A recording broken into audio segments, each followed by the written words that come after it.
В этом видео вы узнаете все про то, как сделать вот такие воздушные, сочные, толстые блины. Как вам больше нравится, или как панкейки, или как оладьи. Сразу рецепт, все объяснения будут во второй половине видео. Если кому интересно, обязательно оставайтесь до конца. Берем 2 яйца и отделяем желтки от белков. Желтки пока поставьте в сторону, а белки взобьем до твердых пиков. Вот такие вот, чтобы были совсем твердые. В рецепте 2 части, сухая и мокрая. Для сухой части берем 300 граммов обычной белой муки, добавляем 1 чайную ложку с горкой пекарского порошка, добавляем пол чайной ложки соли, добавляем 1 столовую ложку белого сахара и добавляем пол чайной ложки соды. И как всегда, про все ингредиенты подробно в описании под этим видео. Все хорошо перемешиваем венчиком. Сухую часть, кстати, можно сделать заранее, хранить в закрытой посуде несколько месяцев. Очень удобно, кстати. Теперь жидкие ингредиенты. 400 мл пахты – это та жидкость, которая остается от сливок после того, как из них сделают масло. Подробнее во второй половине видео. Итак, 400 мл пахты, 250 граммов сметаны, у меня 14%, 4 столовых ложки расплавленного сливочного масла и 2 яичных желтка. Очень важно, чтобы все ингредиенты были комнатной температуры. Все перемешиваем и готово. Сковородку с толстым дном ставим нагреваться на слабый огонь, у меня где-то 4 из 10. Идеальный вариант, конечно, будет чугунная сковорода.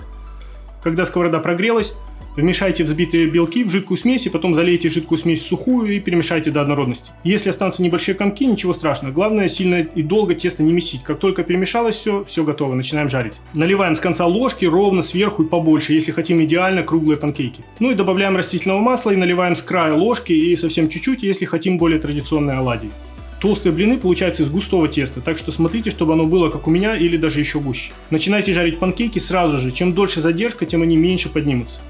Жарим панкейки на сухой сковороде, поэтому важно, чтобы вы были уверены, что к вашей сковороде ничего не пригорает. Про это, кстати, подробнее тоже чуть позже. Вот такие получаются панкейки в американском стиле. Такие воздушные, сочные, толстые. А вот такие вот оладьи, видите разницу? Вот эти пожаренные на сильном огне после того, как тесто постояло полчаса где-то. А эти на слабом огне минут 10 после замеса. Сразу видна разница в пышности. По сочности, кстати, оладьи гораздо будут вкуснее панкейков, так как, опять же, они жарены на растительном масле. Подаются традиционно панкейки стопкой по 2-3. У меня вот тут, конечно, перебор, но это, опять же, эстетический выбор. Сверху кладем кусок нашего домашнего масла и поливаем горячим кленовым сиропом. Обязательно горячим сиропом, зачем же еще панкейки тогда делать? Естественно, что это базовая версия панкейков, в них можно добавлять любые ягоды, шоколад, фрукты. Как только вот на сковороду тесто налили, сразу добавляйте.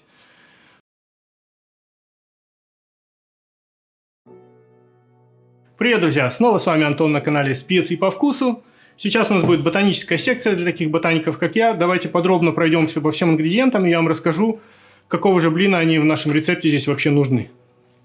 Итак, мука обычная, 300 граммов. В муке есть такие белки, называются глютенин и глиадин. И если их намочить, они тогда цепляются один за другую и создают такую вот резиноподобную структуру, эластичную такую, которая называется клейковина. Ну а чтобы получился хлеб, в эту клейковину, естественно, надо добавить дырок. То есть получается практически весь хлеб, это просто большой кусок надутой такой клейковины с дырками внутри.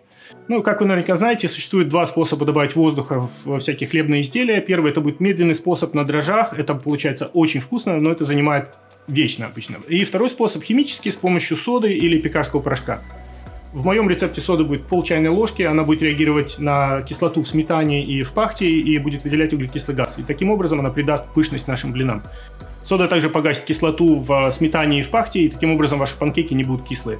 У соды есть еще один очень интересный эффект, она усиляет реакцию Маярда. То есть я к тому это говорю, что если ваши блины постоянно горят, даже на низкой температуре, то есть 2 способа это исправить. Первое, просто меньше температура, больше времени. И второе, если первое не работает, просто кладите меньше соды.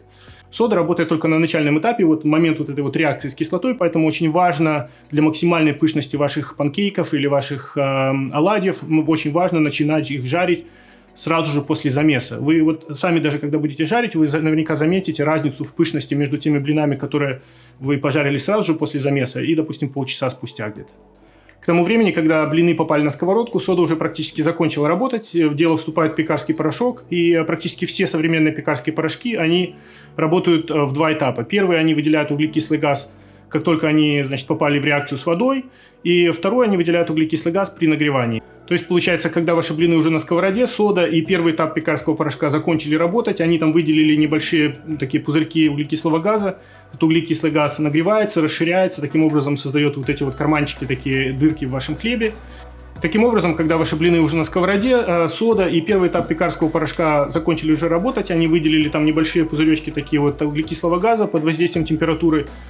Эти пузырьки, значит, начинают расширяться, то есть наш хлеб или наши вот панкейки или блины в этом случае, или оладьи, они, значит, тоже начинают подниматься, и под воздействием температуры в дело вступает второй этап пекарского порошка, он тоже начинает выделять углекислый газ, эти маленькие шарики углекислого газа там тоже начинают расширяться, создают нам такую вот всем знакомую такую хлебную структуру внутри, и потом под воздействием температуры эта хлебная структура, она затвердевает, потому что там сахар и яйца, они нам придают структуру. То есть, таким образом, все вот эти вот процессы, они помогают нам добавить как бы воздуха, добавить вот этих дырок в наш хлеб.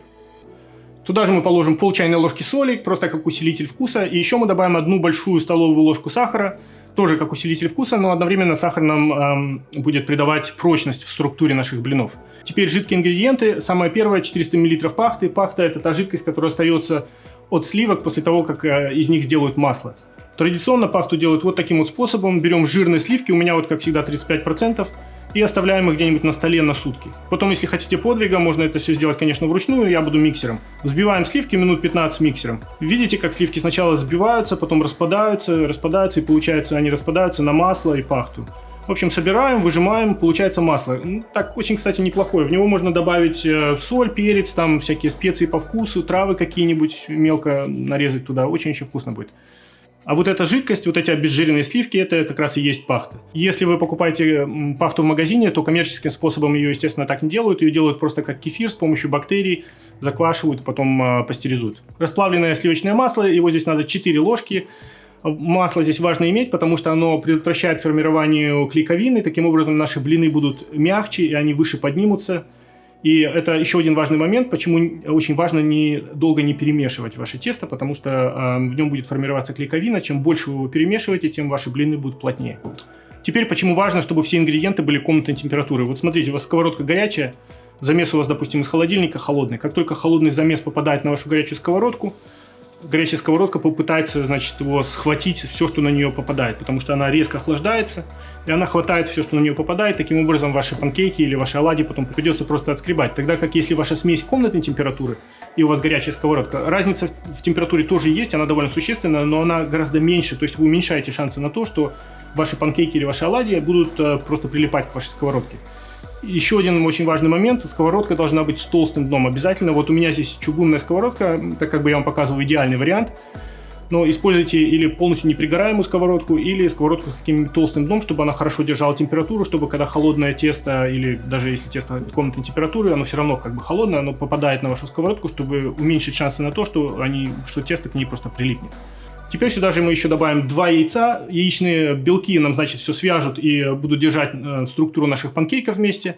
А яичные желтки, они работают точно так же, как сливочное масло. Они вмешиваются, значит, в молекулы муки и предотвращают формирование просто клейковины. Таким образом, наши блины будут мягче, и они выше поднимутся. Да, кстати, пока не забыл, пахту можно заменить йогуртом. Мы берем тот же самый объем, только 2/3 йогурта, 1/3 молока. Или можно заменить сметаной. Тоже возьмем тот же самый объем, только половина сметаны, половина молока. Или можно заменить вообще кефиром 1 к 1, как бы. Но тогда ваши блины будут немного жидкие такие, и они не так сильно поднимутся. Еще раз напоминаю, что толстые блины получаются из густого теста.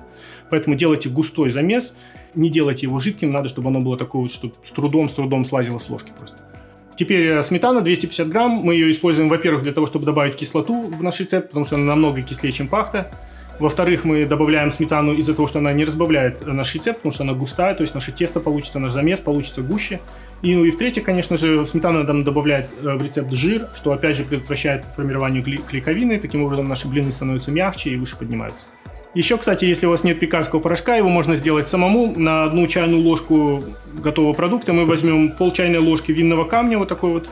Возьмем четверть чайной ложки соды и четверть чайной ложки крахмала. Все это смешиваем, но тут нужно учитывать, что такой вот самодельный пекарский порошок, он будет работать только один раз, поэтому у вас не будет такого же повышенной такой лохматости и пышности в ваших панкейках. И естественно, что это самая базовая версия такая панкейков. Если вы хотите в нее добавить какие-нибудь ягоды, фрукты, то добавляйте их, как только, значит, вы налили ваше тесто на сковородку, сразу сверху все это кидайте, все замечательно получится. Ну все, как бы я думаю, что про панкейки мне тут больше сказать нечего. Если вам понравилось видео, ставьте лайк. Если у вас есть замечания, комментарии, обязательно пишите. Я очень-очень рад всех видеть.